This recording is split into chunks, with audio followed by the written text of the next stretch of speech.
Jack fruit halwa ಮಾಡೋದು ಹೇಗೆ ನೋಡೋಣ. ಮೊದಲಿಗೆ ಇಲ್ಲಿ ತೋರಿಸಿರೋ ಐಟಮ್ನ ರೆಡಿ ಮಾಡಿಕೊಂಡು ಬೆಲ್ಲನ ಪುಡಿ ಮಾಡಿ ಸ್ವಲ್ಪ ನೀರು ಹಾಕಿ ಕರಗಿಸಿ ತೆಗೆದು ಇಟ್ಕೊಳ್ಳೋಣ.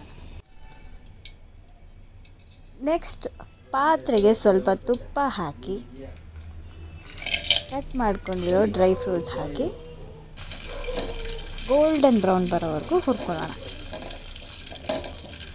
ನೆಕ್ಸ್ಟು ಅದನ್ನು ತೆಗೆದಿಟ್ಕೊಂಡು ಅದಕ್ಕೆ ಅದೇ ಬಾಣಲೆಗೆ ಜಾಕ್ ಫ್ರೂಟ್ ಹಾಕಿ ಅದು ಸ್ವಲ್ಪ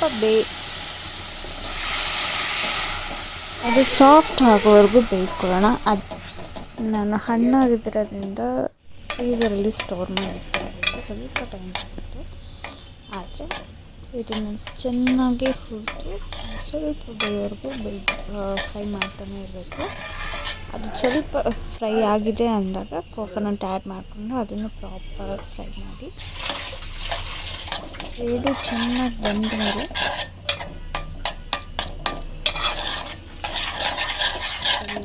ಹಾಕಬೇಕು.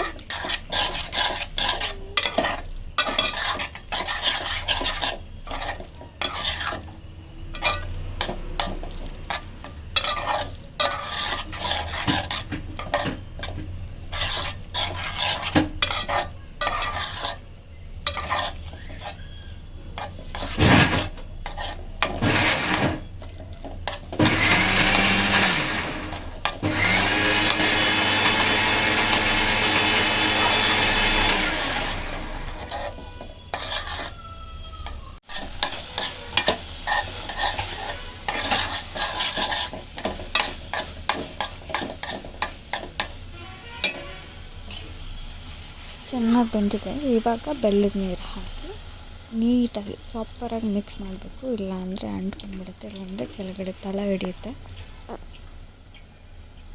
ಸೊ ಪ್ರಾಪರಾಗಿ ಮಿಕ್ಸ್ ಮಾಡ್ತಾ ಇರೋದು, ಅದು ಗಟ್ಟಿ ಆಗೋದು ಮಿಕ್ಸ್ ಮಾಡಬೇಕು.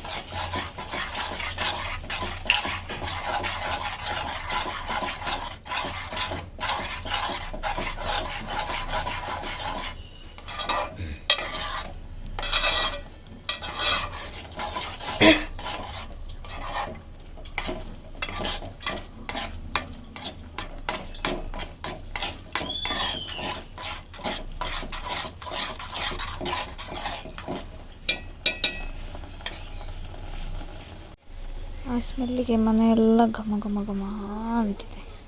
ಇದು so yummy. The smell it self was yummy. So taste ಮಾಡಿದರೆ ಇನ್ನೂ ಆಗೇ ಇರಲಿಲ್ಲ, ಆಗಲೇ ತುಂಬ ತುಂಬ ಚೆನ್ನಾಗಿತ್ತು, ಟೇಸ್ಟಿಯಾಗಿತ್ತು.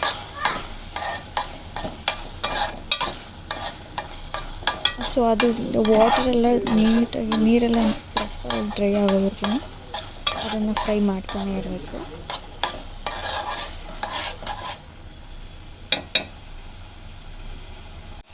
ಸ್ವಲ್ಪ ಕಂಚಿ ಫೀಲ್ ಆಗೋದಕ್ಕೆ ಸ್ವಲ್ಪ ರವೆ ಆ್ಯಡ್ ಮಾಡಿದ್ದೀನಿ. 1 ಸ್ಪೂನ್ ಅಷ್ಟು ರವೆ ಆ್ಯಡ್ ಮಾಡಿದ್ದೀನಿ.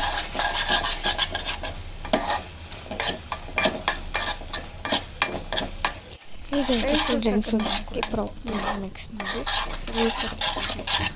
ಮಿಕ್ಸ್ ಮಾಡಿ ಎಲ್ಲ ಪ್ರಾಪರ್ ಹದ ಬರೋವರೆಗೂ.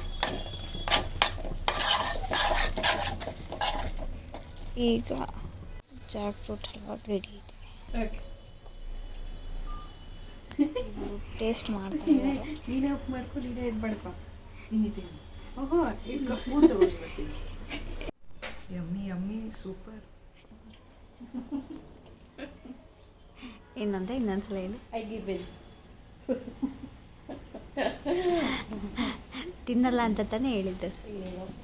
ಸುಮ್ಮನೆ ಯಾಕೆ ಮಾಡಿದೆಲ್ಲ ವೇಸ್ಟ್ ಮಾಡೋದು. How is it? ಏನೋ ಪರವಾಗಿಲ್ಲ.